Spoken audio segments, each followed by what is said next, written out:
কিশোর কিশোরী, তরুণ তরুণী, ছাত্রছাত্রী, নারী পুরুষ, সবাইকে আমার সালাম জানাচ্ছি। আসসালামু আলাইকুম। গত বছর আগস্ট মাসে জুলাই গণ অভ্যুত্থানের শক্তি বলে আমরা একটি সরকার গঠন করেছিলাম। এরপর আমরা এখন আমাদের মেয়াদে একটি অত্যন্ত গুরুত্বপূর্ণ সন্ধিক্ষণে উপনীত হয়েছি।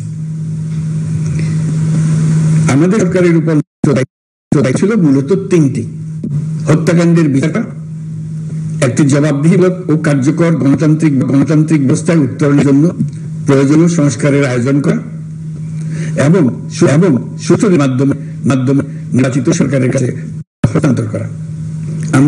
আমরা জুলাই অভ্যুত্থানকালে তৎকালীন ফ্যাসিস্ট সরকারের নির্দেশে সংগঠিত হত্যাকাণ্ডের বিচার কাজ এগিয়ে নিয়ে যাচ্ছে। এই বিচারের উদ্দেশ্যে গঠিত আন্তর্জাতিক অপরাধ ট্রাইব্যুনাল তাদের প্রথম রায় শীঘ্রই দিতে যাচ্ছে। ট্রাইব্যুনালে আরো কয়েকটি মামলার বিচার চূড়ান্ত পর্যায়ে রয়েছে। সাধারণ ফৌজদারি আদালতগুলোতেও জুলাই হত্যাকাণ্ড সম্পর্কিত কিছু বিচার শুরু হয়ে দেশে প্রথমবারের মতো গুমের মতো নৃশংস অপরাধের বিচার কাজ শুরু করেছে। আমি আনন্দের সঙ্গে আপনাদের জানাতে চাই যে সংস্কারের ক্ষেত্রেও আমরা ব্যাপক অগ্রগতি অর্জন করেছি।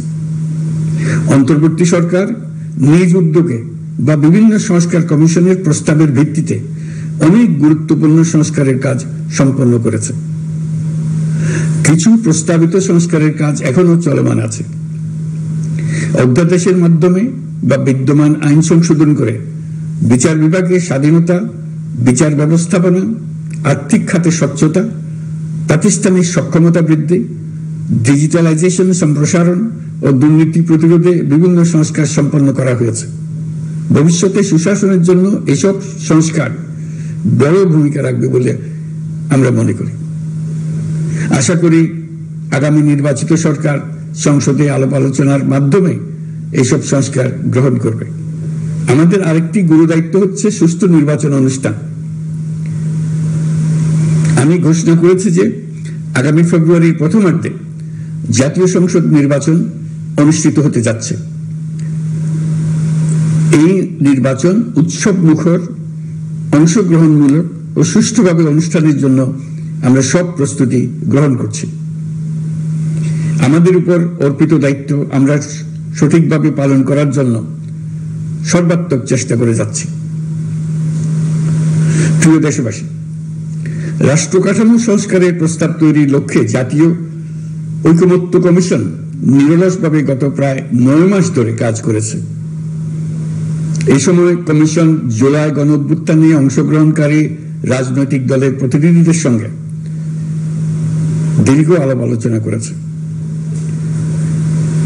অত্যন্ত সৌহার্দ্যপূর্ণ পরিবেশে ধৈর্য সহকারে রাজনৈতিক দলগুলো কমিশন কর্তৃক উত্থাপিত বিভিন্ন সংস্কার প্রস্তাব নিয়ে যুক্তিতর্ক উপস্থাপন করেছেন।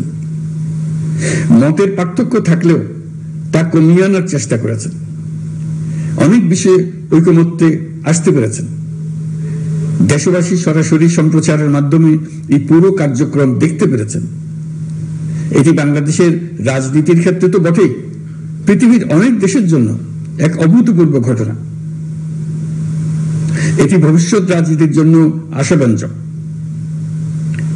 আমি ঐকমত্য কমিশনের সদস্যদের এবং রাজনৈতিক দলগুলোর নেতৃবৃন্দকে গণতান্ত্রিক চর্চার এই অসাধারণ আয়োজনকে সফল করার জন্য আবারও আন্তরিক ধন্যবাদ জানাচ্ছি।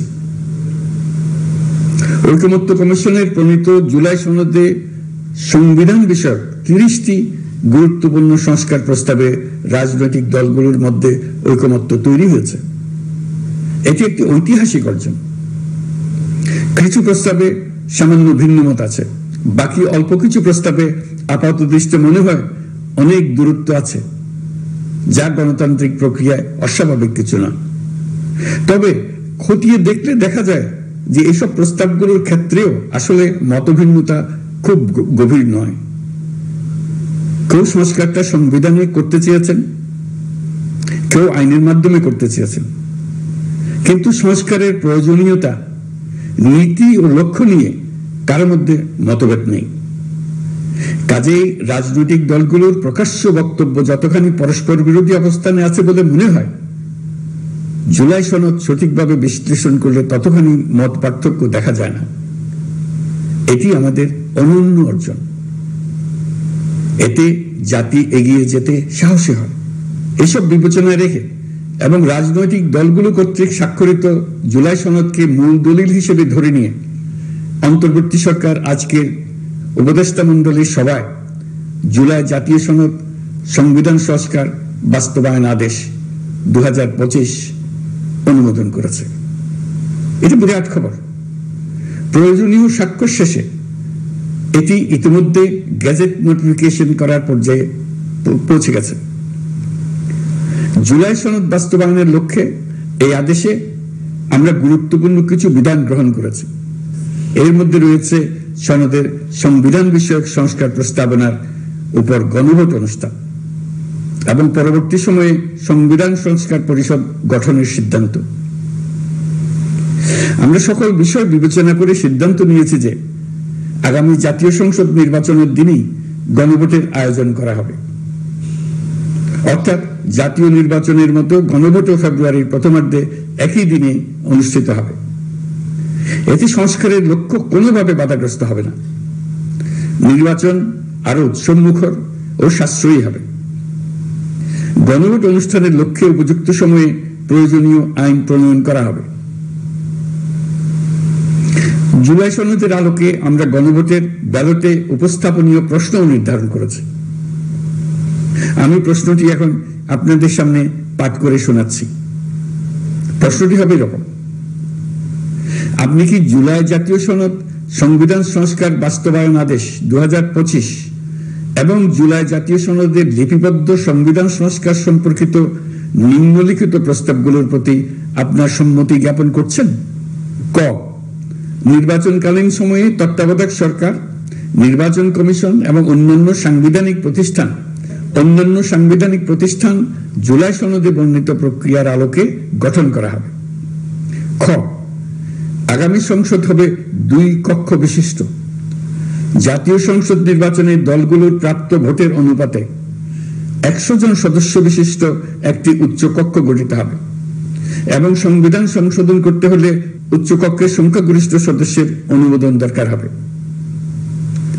গ, সংসদে নারীর প্রতিনিধি বৃদ্ধি, বিরোধী দল থেকে ডেপুটি স্পিকার ও সংসদীয় কমিটির সভাপতি নির্বাচন, প্রধানমন্ত্রীর মেয়াদ সীমিতকরণ, রাষ্ট্রপতির ক্ষমতা বৃদ্ধি, মৌলিক অধিকার সম্প্রসারণ, বিচার বিভাগের স্বাধীনতা ও স্থানীয় সরকার সহ বিভিন্ন বিষয়ে যে 30টি প্রস্তাবে জুলাই জাতীয় সনদের রাজনৈতিক দলগুলোর ঐকমত্য হয়েছে সেগুলো বাস্তবায়নে আগামী নির্বাচনে বিজয়ী দলগুলো বাধ্য থাকবে।